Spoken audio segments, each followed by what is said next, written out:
수업 얘기를 좀 잠깐 하도록 하겠습니다. 다문화 교육 현장 사례 연구 어떠세요? 수업 괜찮으신가요? 네, 재밌어요. 재밌어요? 네. 다행이십니다. 우리 다른 선생님들은 좀 어떠세요? 네, 재밌게 듣고 있다는 분들이 많으시네요. 감사합니다. 네, 다행입니다. 네, 다행입니다. 안타까운 내용들, 그쵸. 흥미롭기도 하고, 잘 들어주셔서 감사합니다. 혹시라도 언제든지 뭐 궁금하신 것들 있으시면 Q&A랑 자유 게시판을 통해서 말씀해 주세요. 제가 답변해 드리도록 노력하도록 하겠습니다. 제가 어제 오늘 목이 좀 많이 안 좋아서 많이 편도가 부었어요. 얘기하기가 좀 어려워서 오늘 어쩌면 짧게 필요한 얘기들만 말씀을 드리고 좀 빠르게 종료할 수도 있을 것 같은데 이해 좀 부탁드리겠습니다. 다문화 교육 현장 사례 연구에 대한 토론 과제 말씀드리도록 하겠습니다. 어려워하지 않았으면 좋겠고요. 편하게 생각해 주십시오. 그리고 선생님들이 만약에 어, 뭐 과제만 제출하시면 점수는 기본적인 점수는 다 받으실 수 있으세요. 그래서 너무 힘들어하지 않았으면 좋겠고요. 그냥 편하게 하셨으면 좋을 것 같습니다.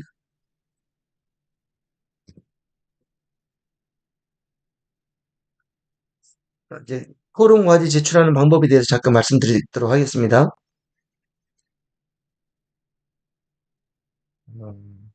보이시죠? 여기 보시면 토론 클릭하시고 그리고 토론 목록에 보시면 제가 관련된 토론 주제를 올려드렸습니다. 기간은 3월 19일부터 5월 16일까지입니다. 5월 16일까지 제출을 하셔야 기본 점수를 드립니다. 기본 점수는 10점 만점 중에 제가 거의 6.7점은 드리는 것 같아요. 과제 제출만 하면. 그리고 이제 관련해서 과제 이행만 잘해주시면, 수행만 잘해주시면 점수를 9점, 10점 이렇게 다 만점 드리니까요. 편하게 생각하시면 되는데, 문제는 교래나 제한외국인 처우기본법, 다문화 가족지원법에 대한 문제점, 개선 방안 등에 대해 논하십시오라는 게 주제고요. 주제를 클릭해서 보시면 자세하게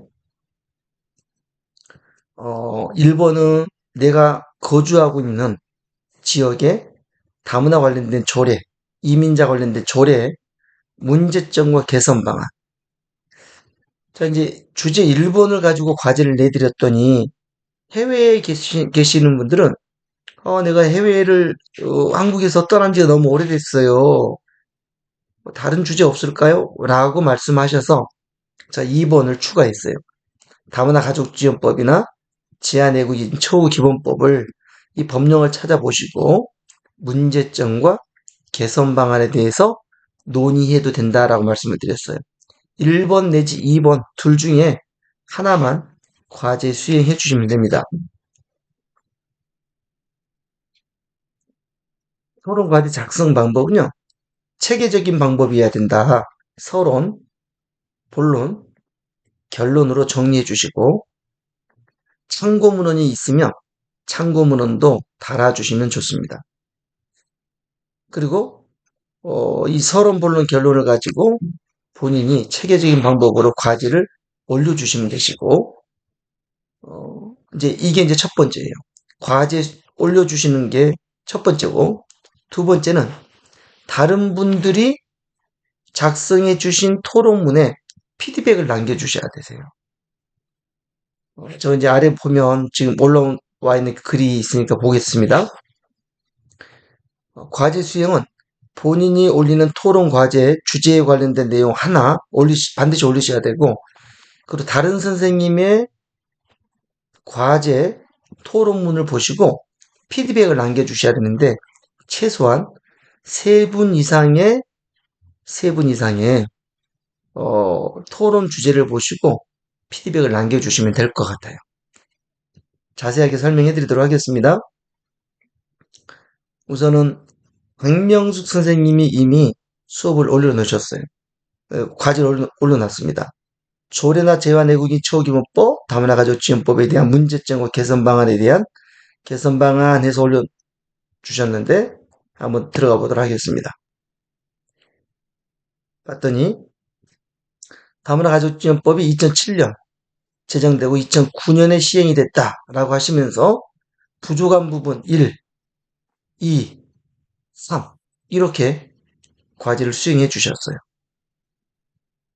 자, 이제 이 과제를 수행해 주셨고 다른 분들이 우리 강명숙 선생님이 쓰신 글을 보고 다른 분들이 백원우 선생님, 김형숙 선생님이 피드백을 이렇게 남겨주셨어요. 이렇게 다른 분의 글을 보고 피드백을 남겨주시는 건 최소한 3개 이상 해주셔야 되시고 본인도 이렇게 하나 글을 남겨주시면 됩니다. 그러면 이제 좀 더 자세하게 보도록 하겠습니다. 제가 여기 첨부 파일로 올려드렸는데요. PDF 파일을 한번 열어보겠습니다.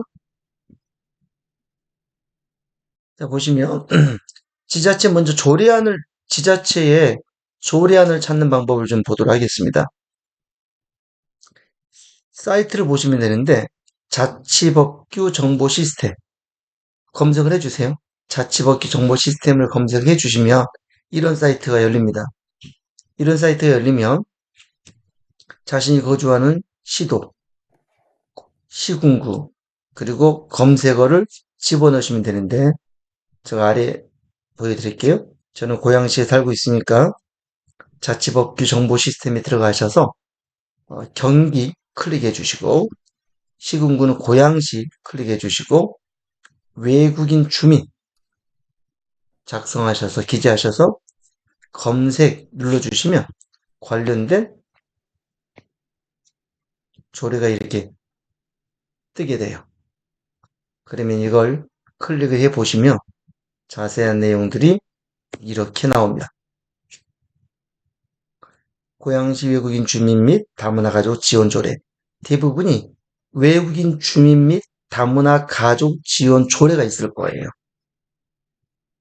보시면 되시고 또 좀 더 큰 도시나 또 지자체마다 이 다문화 관련된 범위를 좀 확대하거나 다르게 또 적용해서 조례를 만든 부분도 있으니까요.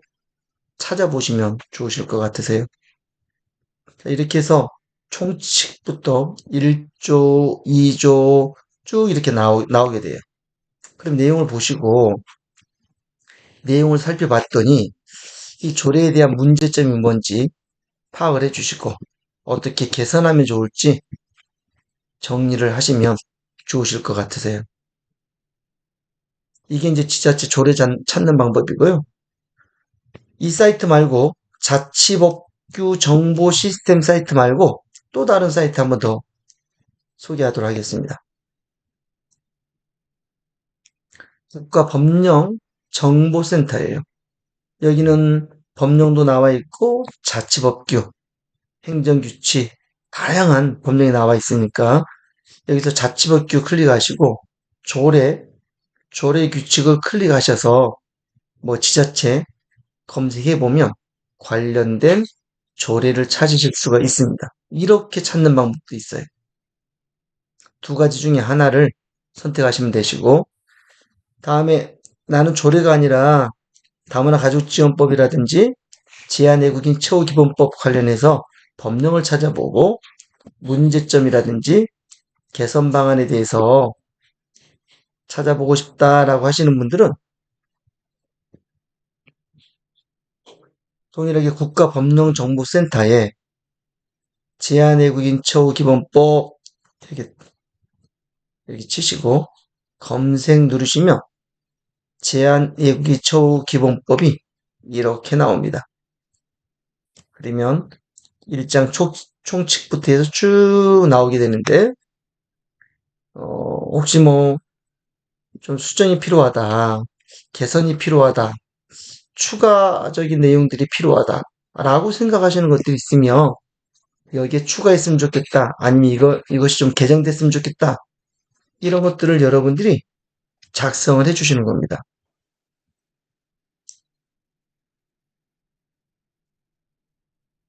어, 이 법령이라든지 조례의 목적이 뭔지 보시고, 지원 계획이라든지 지원의 범위, 혹시나 이 조례나 법령이 외국인의 인권 침해나 불평등에 대한 내용들이 있진 않은지, 그러면 인권 침해나 불평등에 대한 내용을 어떻게 수정하고 보완하면 좋을지, 잘못된 법령들 혹시라도 있으면 이렇게 개정하면 좋겠다라는 내용들을 선생님들의 그냥 자신의 의견을 작성하시면 되는 겁니다.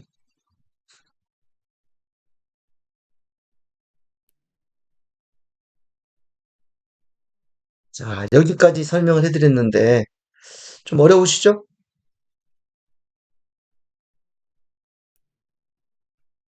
네, 어려우실 거예요.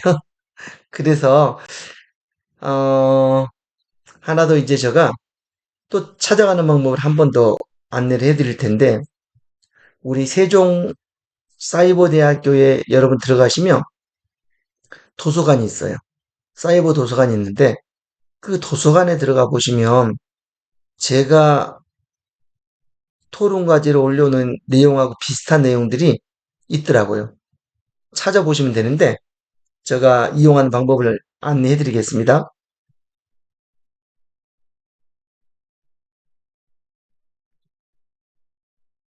자, 홈페이지 들어가셔서 세종도서관 클릭을 하시면 됩니다. 세종도서관이 보이시죠? 여기서 로그인 하시면 됩니다. 로그인. 로그인 하시면 아이디하고 패스워드 넣으라고 나오는데요. 혹시 아이디 패스워드를 아직 갖지 못하시는 분들은 전화하시면 돼요. 학교에다 전화하셔서 이 전화번호 있죠? 전화번호 전화하셔서 저에게 아이디 패스워드 좀 알려주세요라고 얘기하시면 아마 알려드릴 거예요. 그렇게 해서 아이디 패스워드를 부여받으시고 로그인 하시면 됩니다. 자, 그러면 이제 이런 화면이 보이시고 여기에 제한외국인 처우기본법이라고 제가 한번 검색해 볼게요. 제한외국인 처우기본법. 이 통합 검색에서 제한외국인 처우기본법이라고 치시고 눌러보시면 굉장히 많은 것들이 있습니다. 제한외국인 처우기본법의 한계, 개선 방안 나와 있죠? 또 제한외국인 처우기본법에 이민기금 설치가 꼭 필요하다.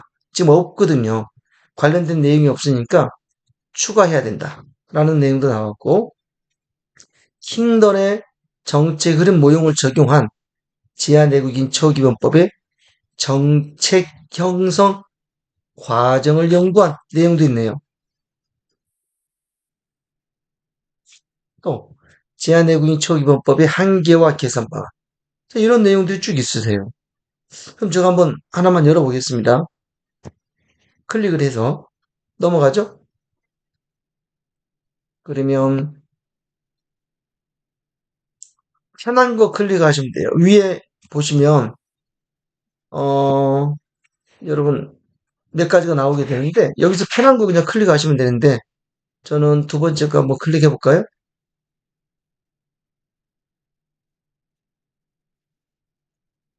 클릭을 하시면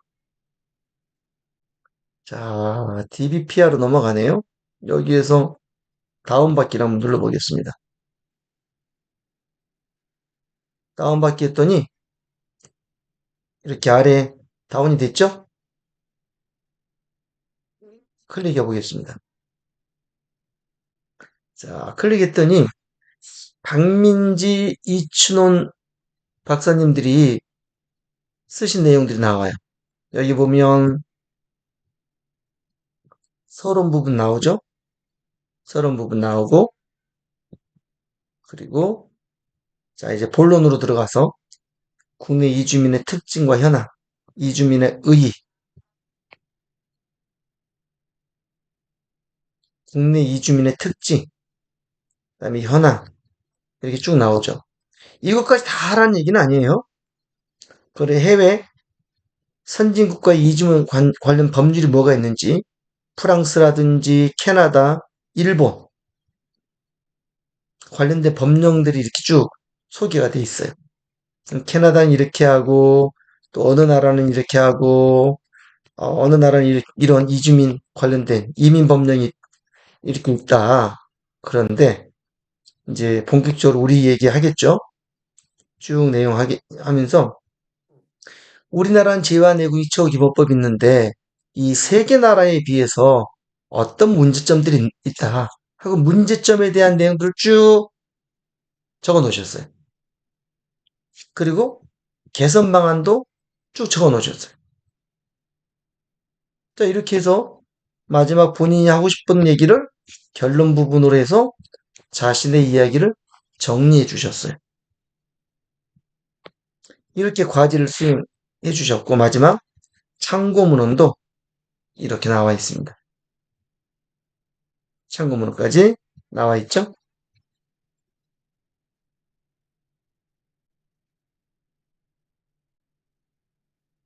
자, 제가 이제 논문을 그냥 하나 보여드렸어요. 이렇게 많은 것들을 설명한 이유는 참고하라는 거예요. 뭐 이렇게 서론, 본론, 결론으로 여러분들이 과제를 수행하기에는 논문을 하나 쓰셔야 되는 거니까 그렇게까지 하지 마세요. 하지 마시고 아까 그 논문들을 보니까 문제점이라든지 개선 방안을 한번 읽어보시고 아, 이분이 이렇게 생각했구나라고 참고하셔서 그냥 그분이 쓰신 내용들을 같이 가져오셔도 돼요. 가지고 오시고 누구누구 이야기를 참고했다라고 쓰시면 되고 이분이 이렇게 생각하는데 나도 이렇게 생각하면서 조금 더 추가하면 이렇게 생각한다. 뭐 이렇게들 쓰시면 되세요. 이렇게 관련된 논문들이 많으니까 참고해서 보시고 쓰셔서 토론방에 올려주시면 좋으실 것 같습니다. 예, 논문 인용 가능합니다. 가능합니다.